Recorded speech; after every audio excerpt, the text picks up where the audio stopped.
Hey guys, this is Tor from the 2017 NAMM show, and I'm here with the incredible Dean Brown.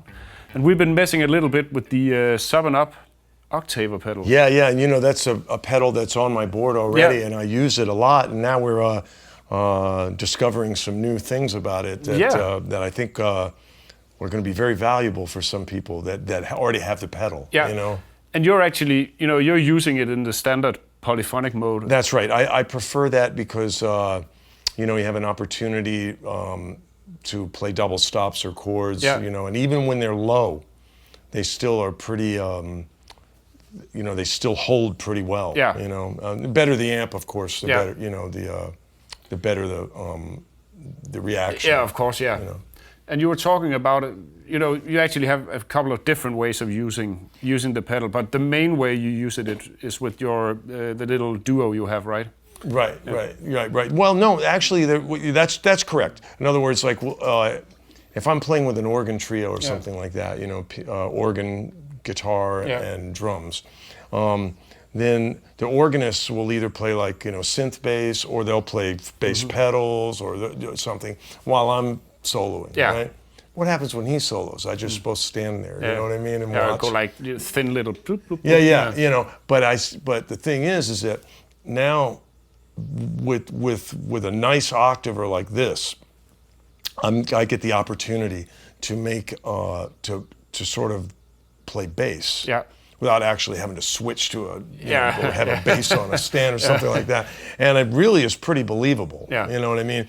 Of course, anything that you do always is about your intentions. Like the way that you play the guitar, you have to think like a bass player. You have to play like, in order for it to work. But when you do that, if the pedal sounds right, you can fool people pretty well, you know what I mean? And so that's something that I like to do. And I also like to do with my regular band, with my quartets and quintet, I like to do a thing with just me and the drummer sometimes, and I'll just hit the low octave and bring out play sort of some bass stuff, and do some stuff like that. And you could really,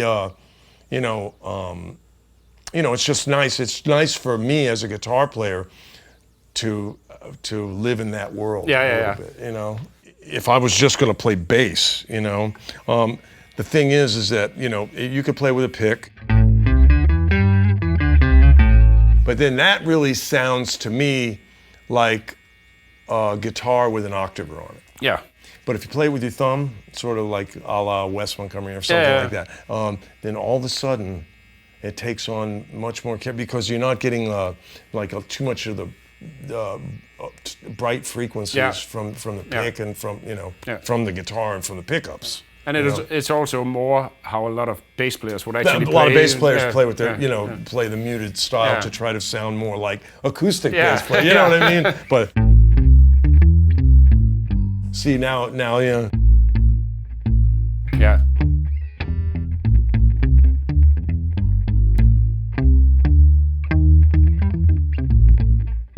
You know what I mean? And it's pretty effective. Or for instance, like if I use a distortion, then I can kind of I can get a little bit of that power of the distortion from the guitar, but still have this bass layer.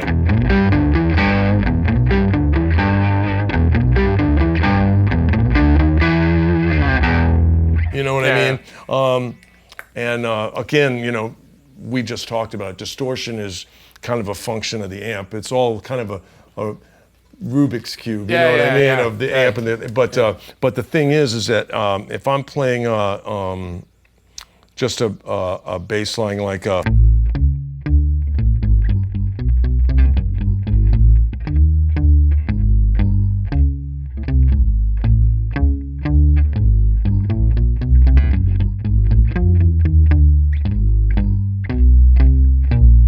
you know what I mean? It's pretty believable, especially if you get the amp turned up a little bit, so it's moving some pushing, air. Once it's moving some air, then as long as you are in the pocket with the drummer, it feels pretty good for the other guy, for somebody to to solo. So now they don't feel that, that need to have to to cover the bass. Yeah, you know, and also they get some, you know, some harmonic content to play over that. Exactly, because now they can affect their own, you know, like normal. Yeah. You know what I mean? And now the other thing is that you can.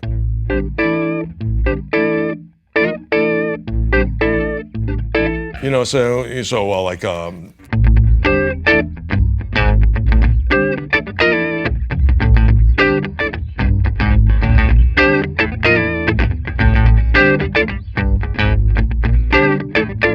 Now the thing is, you know, you kind of got to use the right strings. Yeah. So I'm trying to use as low a string as I can for the bass thing, stuff, and then I'm not necessarily trying to use the E string so much, but more like the B string and the D string. I mean, the B string and the G string a lot. Yeah, for the chords. They tend to, those tend to, you know, mainly because you don't want the bass note to interfere with the you don't want it to be too low. No. You know, for a chord. Yeah, otherwise it's going to sound like you're chording on the bass and stuff. stuff. Yeah, exactly. And but the other thing is cool when you play single lines, as we talked about, you get sort of an organish effect, and that sometimes I'll just add in the higher octave for that with the lower one. Yeah. You know, so it's like.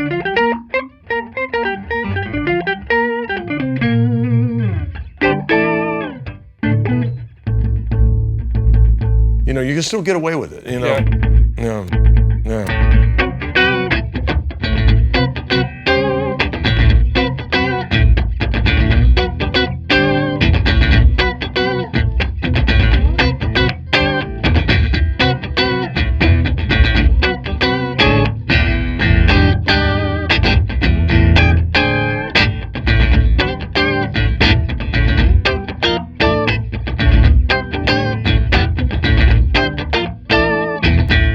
You know what I mean? It's kind of cool, right? Yeah. And then obviously we have the one where we just the top octave and that.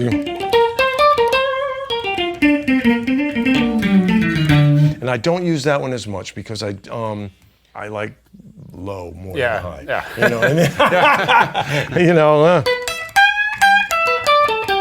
But you know, Hendrix used something like that, like the Octaver, especially kind of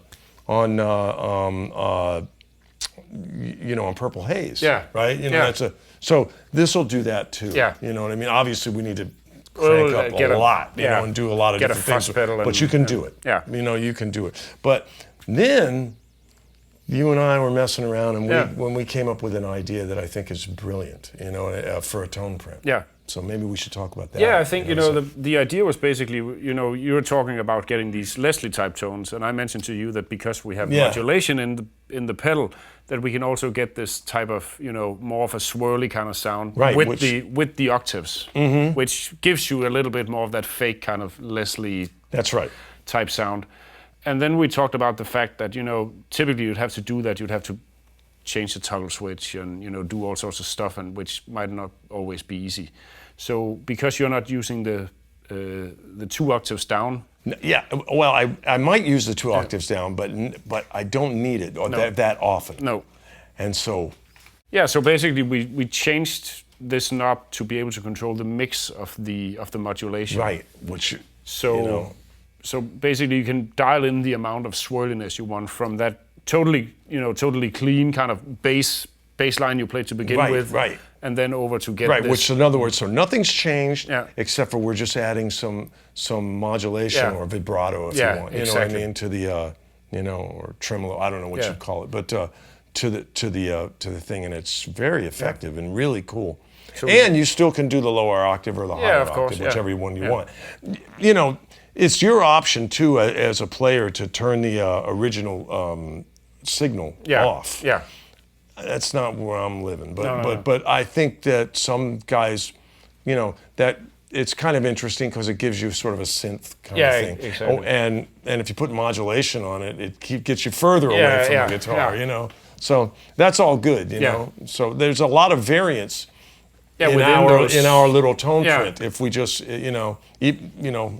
just with this one little thing of putting some modulation on there. So let's see what that sounds like. We can dial that in. So the thing is that now we've got this, the modulation there. Yeah.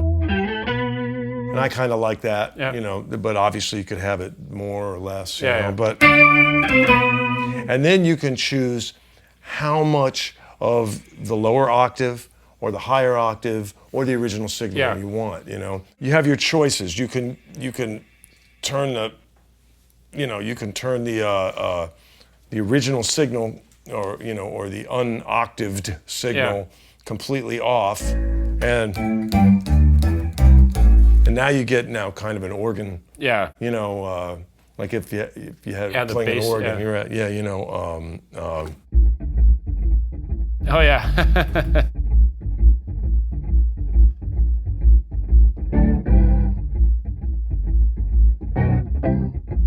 You know what I mean? And as I said, for me, you know, I like guitar. I'm a guitar player, so I want some guitar. Wanted some, but but I guess there's, you know, people are going to find a usefulness for that. But I'm leaning more, you know, always more towards having the guitar signal in there.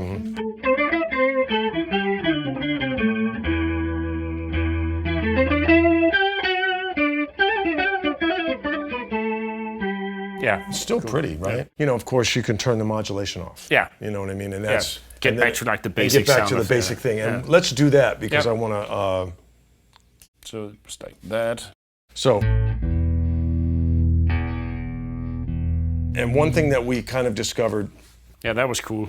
Yeah. So one thing that we discovered is that if you play, you know, if you limit the amount of strings that you use and you just be a little bit careful with your attack, you can pretty much make it sound like you're playing bass and guitar at the same time. Yeah, it's like the octave down doesn't grab the high notes if you pluck them lightly. Yeah.